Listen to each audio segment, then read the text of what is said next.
वर्ग तो 99% बीजेपी के पक्ष में है ही।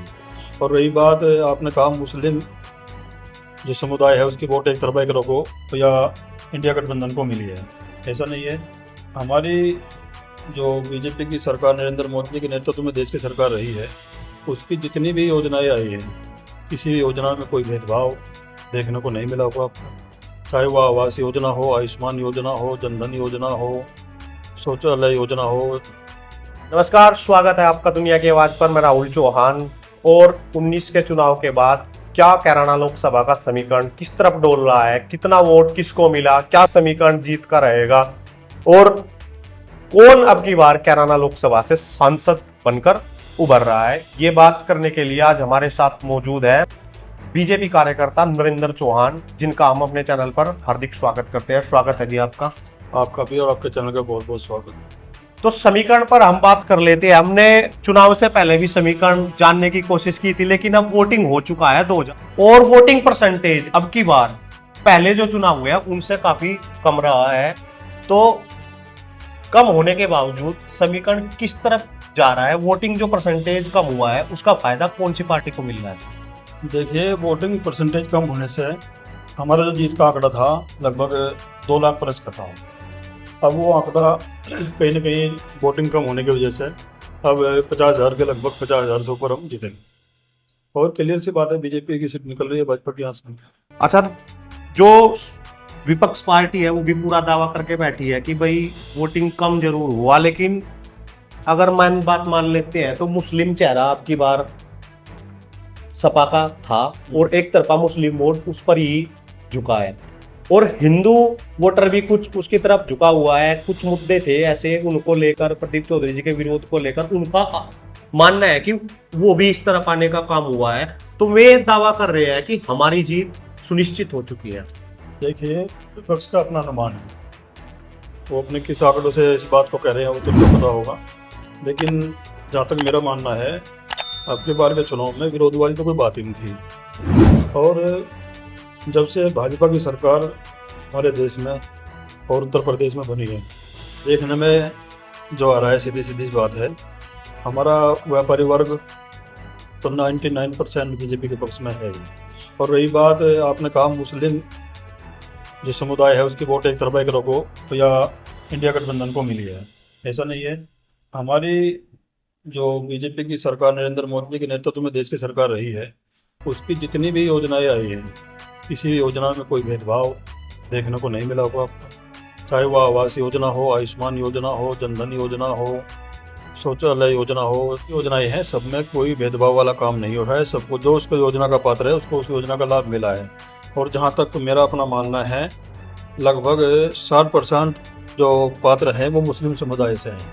जिन लोगों ने योजनाओं का लाभ लिया है, जिनके घर में कच्ची छत थी, जो खुले आसमान में अपना जीवन व्यतीत कर रहे थे और प्रधानमंत्री जी ने उनको आवास दिया है, तो क्या वो उनको वोट नहीं करेंगे? जिन लोगों के पास में, जिन महिलाओं को धुएं से इनकी आंखें खराब हो गई, बीमार हो गई, उनको गैस का सिलेंडर प्रधानमंत्री द्वारा दिया गया है और मुफ्त में जो है बिजली कनेक्शन उनको मिले हैं। अन्यथा जितनी योजनाएं का लाभ उन लोगों को मिला है, कोई ऐसा नहीं है कि योजना का लाभ लेकर वो भूल जाएगा उसको। जिस टाइम वोटिंग करने जाता है ना, तो उसको सब कुछ याद आता है, पिछली सरकार ने उनको क्या दिया है और इस सरकार ने उनको क्या दिया है। तो मेरा तो मानना है कि मुसलमानों का भी बहुत परसेंटेज हम लोगों को मिला। जैसे एक अच्छे मकान को बनाने के लिए मजबूत नींव की आवश्यकता होती है, वैसे ही अपने की फसल अच्छी लेने के लिए मजबूत जड़ों की आवश्यकता होती है। मजबूत जड़ बनाने के लिए आईपीएल बायोलॉजिकल का वैम शक्ति का इस्तेमाल करके सभी किसान भाई अपने गन्ने की फसल की जड़ों को मजबूत कर सकते हैं। आईपीएल का वैम शक्ति जो जड़ों को फैलाता है और जड़ का विकास करता है। जब जड़ों का विकास होगा तो जो जड़ है, जड़ों के द्वारा ही पौधा ज्यादा से ज्यादा भोजन ग्रहण करेगा और क्लोरोफिल की मात्रा को बढ़ाएगा। प्रकाश संश्लेषण की प्रक्रिया ज्यादा होगी, जिससे आपकी गन्ने की फसल लहलाएगी और अच्छी उपज देगी। तो आप आईपीएल बायोलॉजिकल के वैम शक्ति का इस्तेमाल कीजिए और अपनी गन्ने की फसल में ज्यादा से ज्यादा पैदावार बढ़ाएं। अधिक गन्ने की उपज लेने का काम किसान भाई कर सकते हैं। अधिक जानकारी के लिए दिए हुए नंबर पर कॉल करके आप इसकी अधिक जानकारी ले सकते हैं। अच्छा, मैं थोड़ा समीकरण समझना चाहूंगा, किस आधार पर 60,000 वोटों 50,000 के लगभग वोटों से प्रदीप चौधरी जी की जीत बीजेपी के कार्यकर्ता, बीजेपी पार्टी मानकर चल रही है? देखिए, आप लोग भी बराबर क्षेत्र में बने हुए हैं और जहाँ तक जो हमने वोटों को जो आंकड़ा निकाला है उसमें सीधी सी बात है कि हम 50,000 प्लस से जीत रहे हैं। तो सभी वर्ग का वोट, सब वर्गों का वोट भाजपा को मिला है, सभी वर्गों का वोट मिला है, ऐसा कोई वर्ग नहीं है। 36 बिरादरी का वोट भाजपा के पक्ष में गया है। तो लगभग 60,000 से प्रदीप चौधरी जी की विजय होगी। एक दो गांव में विरोध के कारण वोटिंग नहीं हुआ है, वो थोड़ा सा मुद्दा हम समझना चाहेंगे। जैसा रसूलपुर में लगा लो, कुछ गांव ऐसे हैं बड़े बड़े जिनमें परसेंटेज डाउन आई है। यहाँ तक भी सुनने में आया कि भाई अब की बार हिंदू वोटों का जो रुझान था, हिंदू जो वोट है उनका रुझान चुनाव में नहीं था। नहीं, ऐसा तो नहीं है। परसेंटेज तो मुस्लिम मतदान का भी कम रहा है। ऐसा नहीं है कि एक तरफा हिंदुओं का ही मतदान कम रहा है। कहीं मुस्लिमों का थोड़ा ज़्यादा होगा, कहीं हमारा कम होगा, कहीं उनका कम होगा, हमारा ज़्यादा होगा। ये तो पूरी लोकसभा का जो परसेंटेज है वो सामान्य तौर पर अगर देखे जा तो पहले के मुकाबले सबका ही कम रहा है। तो कहीं ना कहीं जो कम रहा है वो सभी बिरादरियों का कम रहा है, उससे मतलब एक पार्टी को फायदा नहीं होगा। हाँ, जो मुस्लिम वोट है वो एक चेहरे पे गई है या उसका भी आवंटन हुआ है?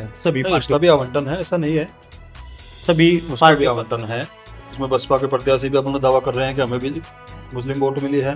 एक अपने SDPI के प्रत्याशी थे, वो भी कह रहे हैं कि हमारा बहुत परसेंटेज है मुस्लिम वोटों में। और बीजेपी का भी अच्छा खासा प्रभाव अब की बार देखने को मिला है मुस्लिम वोटों में।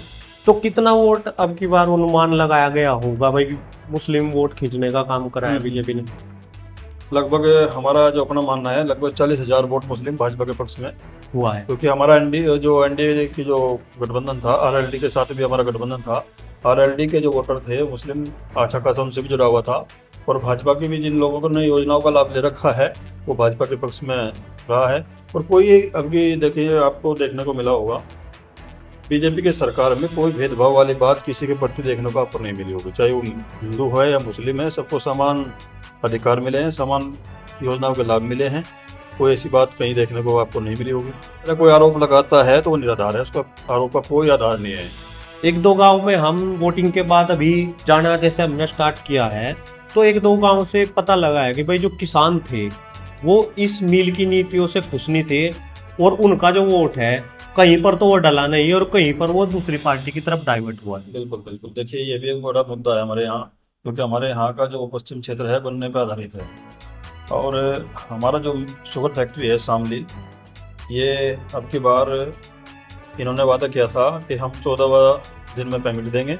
और अब का पेमेंट तो हम साथ के साथ देते रहेंगे। पिछले पेमेंट में से भी हम कुछ थोड़ा किस्तों में हम भुगतान कर देंगे। वो उसमें कहीं ना कहीं कमियां देखने को मिली हैं। अब पिछला भुगतान तो किया ही नहीं उन्होंने, और रही बात अब का भी कुछ भुगतान उन्होंने रोक लिया। हालांकि इस विषय में जो है प्रदेश सरकार भी लगातार संपर्क में है और अपने सांसद जो प्रदीप चौधरी हैं उन्होंने भी बराबर संपर्क में अधिकारियों के और मिल विभाग के रहे हैं, उन्होंने भी बात की है। माननीय मुख्यमंत्री जी आए थे शामली में, उनकी बहुत बड़ी रैली थी, बहुत बड़ा जन सैलाब आया था, तो वहां पर भी बकाया भुगतान की बात उठी और बकाया भुगतान के बारे में उन्होंने किसानों को भाई आश्वस्त किया था कि भाई बकाया भुगतान का जो मुद्दा है उसे हम जल्दी ही निपटारा कराने की कोशिश करेंगे। तो कितना जल्दी किसानों को इससे फायदा मिल सकता है? बहुत जल्द देखने को मिलेगा आपको, क्योंकि सरकार इस मुद्दे को लेकर बहुत गंभीर है। इस समस्या से जो है सरकार को बार बार अवगत कराया जा रहा है, क्योंकि यहाँ का जो किसान है वो बहुत लाचार और परेशान अपने आप को महसूस कर रहा है। तो माननीय मुख्यमंत्री जी ने भी खुले मन से पूरी जनता को कहा था कि हमने लगातार अधिकारियों से कहा है, और गन्ना जो अपना फैक्ट्री है शुगर फैक्ट्री, हमने उनसे कहा है या तो आप इसका भुगतान करिए, नहीं तो हम गन्ना किसान को ही फैक्ट्री सौंप देंगे, तो उसका फायदा फिर डायरेक्ट हो जाएगा। हाँ। एक रसूलपुर का जो था उसमें वोट का बहिष्कार हुआ है, वो थोड़ा समझने की कोशिश करेंगे किस कारण हुआ है? एक कारण रहा है पिछला जो 2019 का जो चुनाव था लोकसभा का, उसमें वहाँ कुछ लोगों पे फर्जी मुकदमे लगा दिए गए और मुकदमों से उन लोगों ने बहुत परेशानी झेलनी पड़ी। 5 साल हो गए, उनका समाधान नहीं हुआ। उन लोगों पे जो है गुंडा तक की कार्रवाई हो गई। अब उन लोगों ने ये चुनाव बहिष्कार का निर्णय इसी वजह से लिया है कि हमारा कहीं सुनवाई नहीं हुई और सरकार से उन्होंने आग्रह किया है कि हमारे मुकदमे जल्द से जल्द समाप्त करा दिए जाएं। तो जैसा वहाँ का बहिष्कार हुआ, कई गांव इस चीज का दुखी थे, वही किसानी व्यवस्था था, तो कुछ जगहों पर उस चीज को लेकर भी विरोध था। ये विरोध का ही कारण रहा कि वोटिंग परसेंटेज कम रहा, डाउन रहा। हाँ, थोड़ा सा यही कारण रहा कि परसेंटेज कम रहा।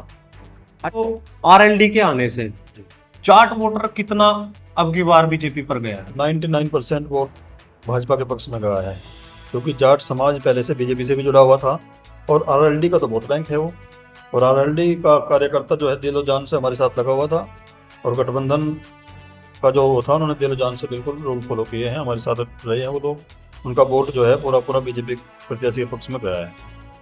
तो बहुत बहुत धन्यवाद नरेंद्र जी।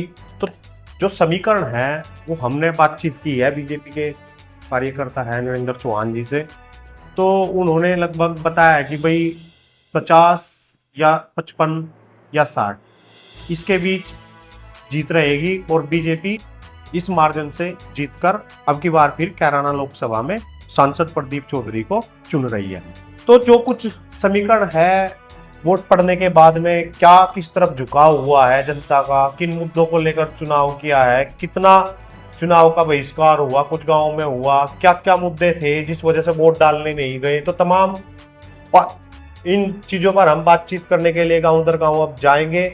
और जो लोकसभा अभी चुनाव नहीं है, जो लोकसभा के चुनाव में आएगी, उस पर भी हम समीकरण बनाने की कोशिश करेंगे, क्योंकि जो हमारा प्रोग्राम है कैराना लोकसभा से तो है कौन बनेगा सांसद, प्रदीप चौधरी या इकरा हसन, और कौन बनेगा प्रधानमंत्री, कांग्रेस से होगा या वही चेहरा जो 2014 से लगातार लोकप्रिय है जनता के बीच, वही अब की बार 400 पार का जिसका नारा है वो होगा। तो हम इन तमाम मुद्दों पर बात करेंगे अपने चैनल पर, तो आप हमारे चैनल के साथ बने रहिए, वीडियो को शेयर कीजिए, चैनल को सब्सक्राइब कीजिए, अगर वीडियो अच्छी लगे तो लाइक कीजिए। जय हिंद, जय भारत, धन्यवाद।